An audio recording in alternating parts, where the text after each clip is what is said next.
Phone की घंटी बजी तो पूजा ने दौड़कर फोन उठाया। जैसे उसे अंदर से आभास हो रहा था कि कहीं कुछ गड़बड़ है। फोन उसकी सास का था।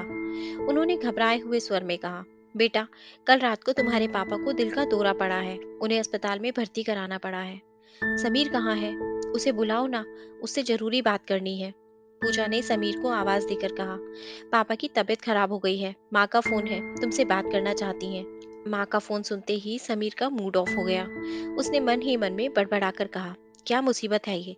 अभी पिछले हफ्ते ही तो यहाँ से पूजा के पापा डॉक्टर से चेकअप करवा कर गए हैं और अब फिर से तबीयत खराब हो गई। अब फिर यहाँ धमकेंगे। अकेली लड़की से शादी करने की सजा है ये। सारी जिम्मेदारी दामाद के सिर पर मत दी जाती है। जरा सा बुखार भी आ जाएगा तो फोन घुमा देंगे। अब मैं फोन बंद ही कर देता हूँ, नहीं तो अभी मुझे फोन घुमा देंगी।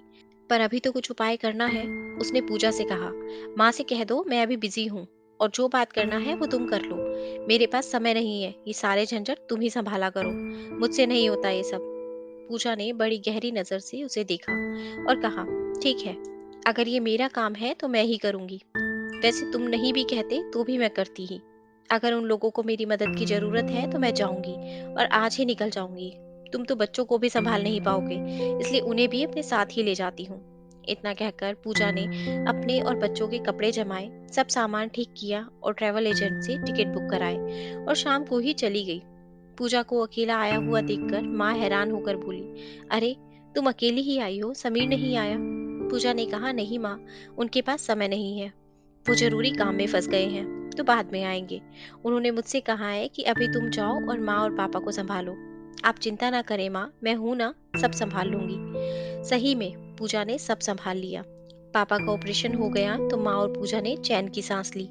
रात में समीर ने घर पर फोन किया, पर घंटी बजती रही, किसी ने फोन नहीं उठाया। कौन उठाता? पापा हॉस्पिटल में एडमिट थे और मम्मी और पूजा भी रात को वहीं रुक गए थे। बच्चे पड़ोसी के घर में थे। समीर परेशान हो गया। अभी वो सोच ही रहा था कि पूजा का फोन आया। उसने पूजा का फोन लिया ही नहीं। जब फिर से पूजा ने फोन किया तो समीर ने बेमन से कहा, जल्दी बोलो, क्या बात है? पापा ठीक है? पूजा ने बताया, ठीक है, कल उनका ऑपरेशन हो गया है, पर अभी रहना हॉस्पिटल में ही पड़ेगा, तो मैं जल्दी नहीं आ पाऊंगी, माँ को अकेला नहीं छोड़ सकती। समीर ने कहा, हाँ ठीक है, आ जाना जब तुम्हारा मन करे, पर मैं बता देता हूँ, मुझसे आने के लिए मत कहना, मैं नहीं आ पाऊंगा।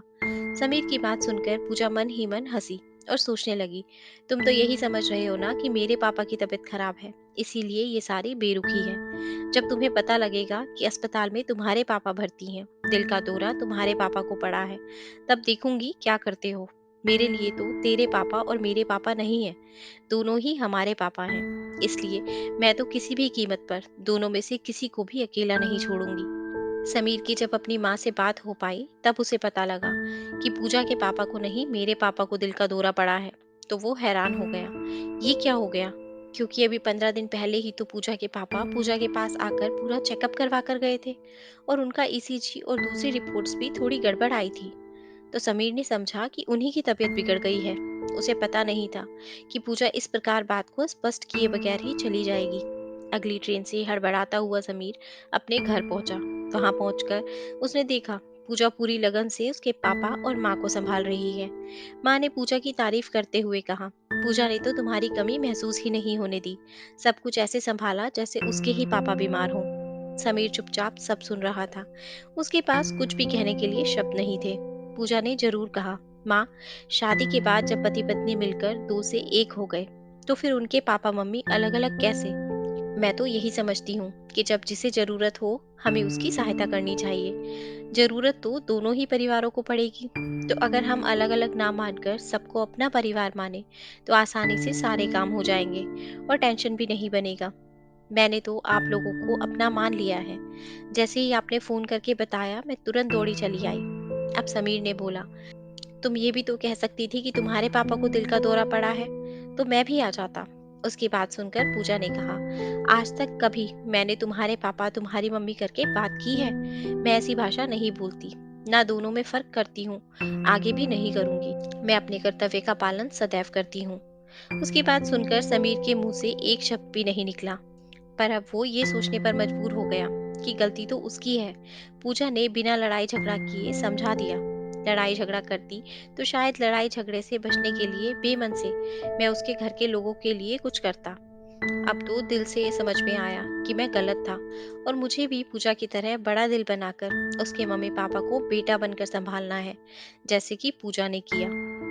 दोस्तों, आशा करती हूँ आपको ये कहानी अच्छी लगी होगी और ज़रूर कुछ नया सीखने को मिला होगा। आपका एक लाइक, शेयर और सब्सक्राइब हमें ऐसी ही और वीडियोस बनाने के लिए मोटिवेट करता है। इसलिए अगर अभी तक आपने हमारा चैनल सब्सक्राइब नहीं किया, तो प्लीज़ आप हमारे चैनल को सब्सक्राइब करें। आपसे कल फिर मुलाकात होगी एक नई कहानी के साथ। धन्यवाद।